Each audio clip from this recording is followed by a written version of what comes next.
اعوذ باللہ من الشیطان الرجیم بسم اللہ الرحمن الرحیم السلام علیکم ورحمۃ اللہ وبرکاتہ۔ آج ہم دیکھیں گے کہ اللہ تعالیٰ جو ہے وہ فلسطینیوں کے ساتھ ایسا کیوں ہونے دے رہا ہے۔ پچھلے چند ہفتوں کے واقعات کو منظر عام پر آنا بہت تکلیف دہ ہے۔ ہر دن ایک نئی وحشت لاتا ہے، ایک ناقابل تصور ظلم۔ آج جو کچھ ہو رہا ہے وہ نیا نہیں ہے۔ جب ہم سیرت پر غور کرتے ہیں تو ہمیں معلوم ہوتا ہے کہ ہمارے پیارے نبی صلی اللہ علیہ وآلہ وسلم اور صحابہ کرام رضی اللہ تعالی عنہ کو بھی ایسے ہی حالات کا سامنا کرنا پڑا۔ تاہم ان مشکل وقتوں میں یہ قرآن ہی تھا جس نے انہیں لنگر انداز کیا۔ یہ ضروری ہے کہ اس نازک حالت میں ہم قرآن کی تلاوت کریں اور اس پر غور کریں کہ یہ سمجھ سکیں کہ اللہ عز و جل نے ہمیں الفاظ کے ذریعے انہیں کس طرح تقویت بخشی۔ ہمیں اپنے روزمرہ کے قرآن کو ترجیح دینی چاہیے۔ درد اور تکلیف کے درمیان سیاق و سباق کو سمجھنے اور اپنے ایمان کو مضبوط کرنے اور اپنے رب کے الفاظ میں سکون اور عصمت تلاش کرنے کے لیے اس سے بہتر وقت کبھی نہیں تھا۔ قرآن مستقل، کامل اور لازوال ہے۔ قرآنی عینک تیار کرنا اور اپنے ارد گرد کی ہر چیز کو وحی کے نقطہ نظر سے دیکھنا ہمیں اپنے مسائل کے جوابات کو حل فراہم کرے گا۔ ایک سوال جو کچھ لوگ پوچھتے ہیں کہ اللہ ایسا کیوں ہونے دے رہا ہے؟ دوسرے پوچھ سکتے ہیں اللہ ان سب کو کیوں نہیں روک سکتا؟ امتحان کے بغیر جنت نہیں ہے۔ کچھ سوالات اکثر زندگی کے معنی کی محدود تفہیم سے پیدا ہوتے ہیں۔ اللہ نے ہمیں کیوں پیدا کیا؟ یہاں میرا کردار کیا ہے؟ یہاں آپ کا کردار کیا ہے؟ یہ کچھ انتہائی بنیادی سوالات ہیں جنہیں برائی کے سوال کا جواب دینے سے پہلے اندرونی طور پر سوچنے کی ضرورت ہے۔ ہم یہاں اس دنیا میں اللہ کی عبادت کرنے کے لیے آئے ہیں، اس دنیا کی رضا اور جنت کے حصول کے لیے آئے ہیں۔ یہ دنیا دارالبلاغہ ہے، آزمائشوں کی جگہ۔ اگلی زندگی دارالجزا ہے، جزا کی جگہ۔ یہ زندگی جنت نہیں ہے۔ اس زندگی میں تمہارا امتحان ہوگا اور ہر ایک کا امتحان مختلف ہوگا۔ اللہ ان لوگوں کو آزمائے گا جن سے وہ بہت زیادہ محبت کرتا ہے۔ کیا تم یہ سمجھتے ہو کہ تم سے پہلے لوگوں کی طرح تمہیں بغیر امتحان کے جنت میں داخل کرا جائے گا؟ وہ گمراہی میں مبتلا تھے اور اس قدر شدید ہلائے گئے کہ یہاں تک کہ رسول اور اس کے ساتھ مومنین پکار اٹھے کہ اللہ کی مدد کب آئے گی؟ بے شک اللہ کی مدد قریب ہے۔ جنت سستی نہیں ہے، جنت کمانا ہے۔ جنت کو صبر کی ضرورت ہے، جنت کے لیے قربانی کی ضرورت ہے۔ قرآن کے ایک آیات میں ہم دیکھتے ہیں کہ ہم سے پہلے ایمان والوں کو اس قدر سخت آزمائش میں ڈالا گیا کہ رسول بھی پکار اٹھے کہ اللہ کی مدد کب آئے گی۔ یہ انبیاء اور تمام عظیم لوگوں کا رستہ ہے، مشکلات کا رستہ ہے، استقامت کا رستہ ہے اور ہمت کا رستہ ہے اللہ کے لیے۔ خباب ارتضیٰ رضی اللہ تعالی عنہ کہتے ہیں کہ ہم نے رسول اللہ صلی اللہ علیہ وآلہ وسلم سے اس حال میں شکایت کی کہ آپ صلی اللہ علیہ وآلہ وسلم کعبہ کے سائے میں اپنی چادر پر سر رکھے ہوئے تھے، اور ہم نے ان سے پوچھا کیا آپ ہمارے لیے مدد نہیں مانگیں گے؟ کیا آپ ہمارے لیے اللہ سے دعا نہیں کریں گے؟ آپ صلی اللہ علیہ وآلہ وسلم نے فرمایا تم سے پہلے آنے والوں میں سے ایک آدمی کو پکڑ کر اس کے لیے زمین میں کھودے گئے گڈھے میں ڈالا جاتا تھا، پھر ایک آری لائی جائے گی اور اس کے سر سے 2 حصوں میں آری کی جائے گی۔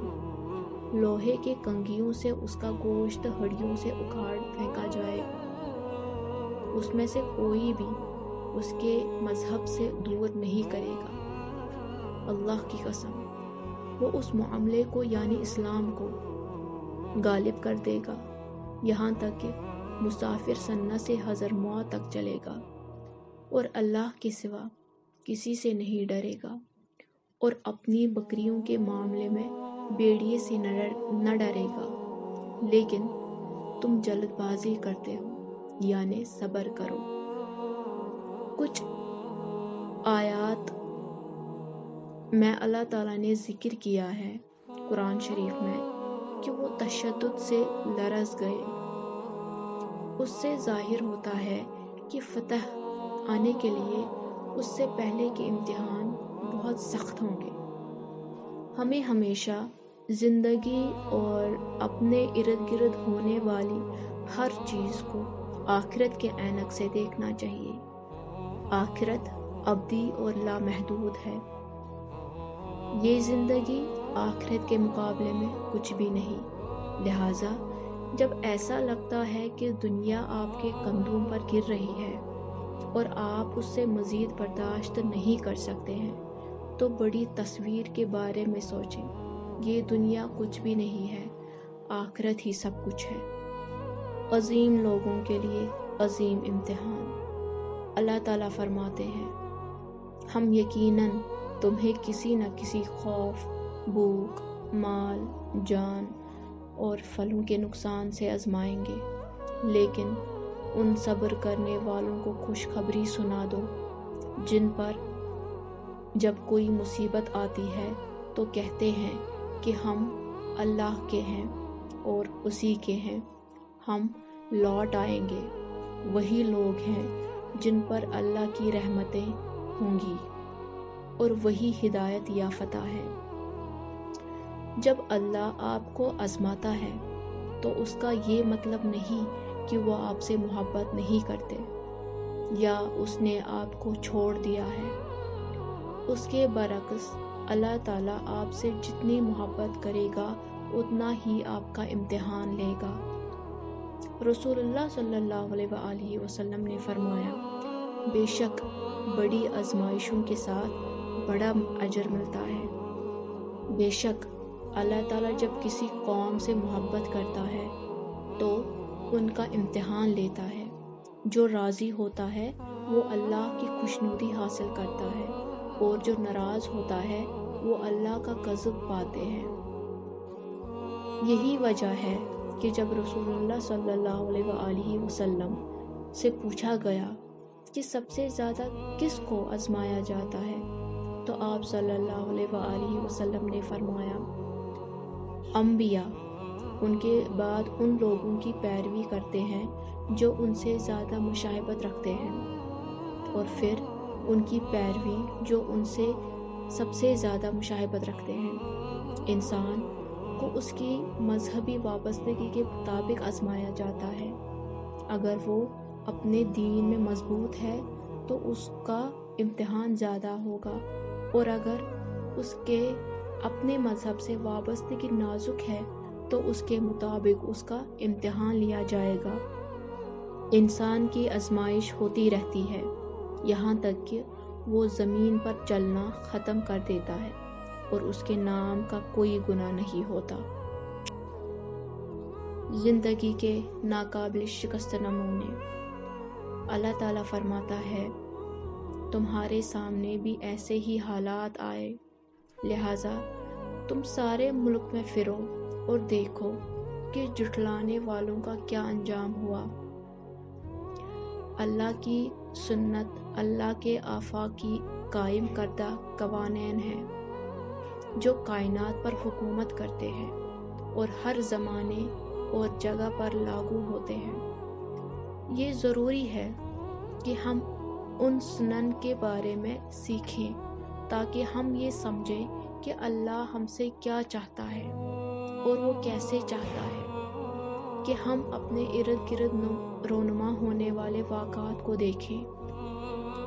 اگر ہم ان سنتوں کو سمجھ لیں تو ہمارا ایمان نہیں جائے گا۔ ہم امت کے حالات کو اس عینک سے دیکھیں گے کہ اللہ ہم سے ایسا چاہتا ہے، اور ہم سیکھیں گے کہ اپنی زندگی کیسے گزرنی ہے اور بہترین طریقے سے جواب دینا ہے۔ ان سنتوں میں سے یہ ہے، حق و باطل کے درمیان ہمیشہ کشمکش رہے گی، یہ تنازع نیا نہیں ہے۔ اللہ ہمیشہ برائیوں کا مقابلہ کرنے والوں کو اٹھائے گا۔ کبھی کبھی برے لوگ عروج حاصل کرتے ہیں اور دوسری بار اچھے لوگ فتح حاصل کرتے ہیں، لیکن آخر میں نتیجہ ہمیشہ نیک لوگوں کے لیے ہوگا۔ ایک اور سنت یہ ہے کہ اللہ ظالموں کو فوراً سزا نہیں دیتا، وہ انہیں مہلت دیتا ہے، لیکن ان کا انجام اور عذاب بہت سخت ہوگا۔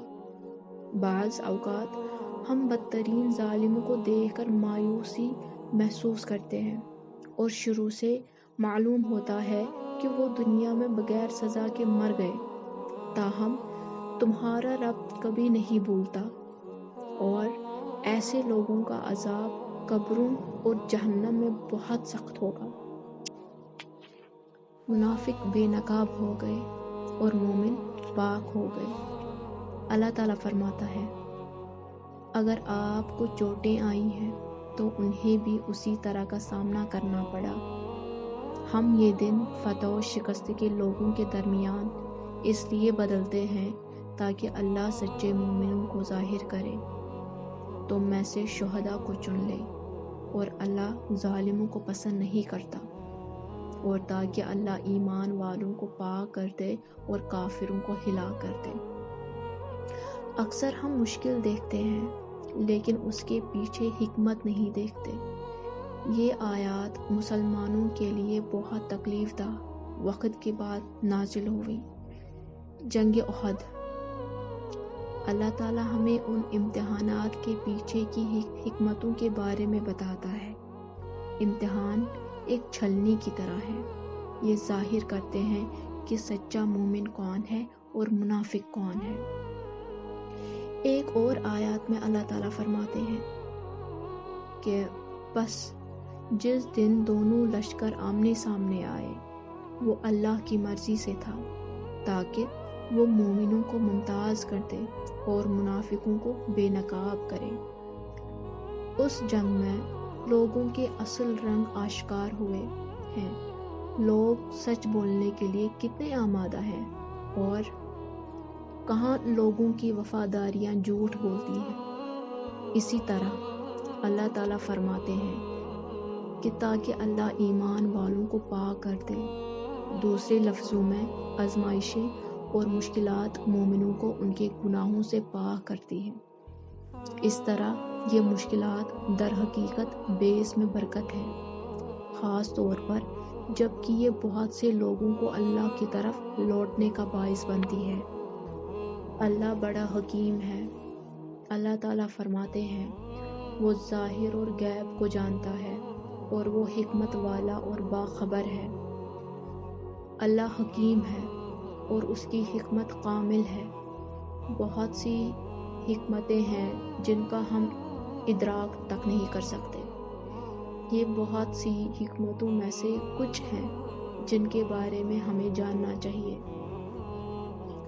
آزادی، فیمنزم، انسانی حقوق کا نعرہ لگانے والوں کے اصل رنگ بے نقاب ہو رہے ہیں۔ بحران نے مومنین میں اتحاد پیدا کیا ہے۔ امت میں بہت سے لوگوں کا ایمان زندہ ہو گیا ہے، بہت سے لوگوں نے توبہ کر کے اللہ کی طرف رجوع کیا۔ اللہ تعالیٰ نے ہمیں اس لیے پیدا کیا ہے کہ اس کی عبادت کریں اور اس کے لیے اپنی عاجزی کا مظاہرہ کریں۔ ایسا کرنے کا ایک بہترین طریقہ اس کی طرف رجوع کرنا اور دعا کرنا ہے۔ گزشتہ چند ہفتوں کے دوران پوری امت نے دلی دعا میں اللہ کی طرف رجوع کیا ہے۔ بہت سے لوگوں کو اللہ کے دین کی خدمت کی تحریک ملی ہے۔ بہت سے غیر مسلم فلسطینیوں کی ہمت اور ان کے صبر سے متاثر ہیں اور ان کے ایمان کے ماخذ کے بارے میں جاننا چاہتے ہیں، اور بعض نے اسلام بھی قبول کیا ہے۔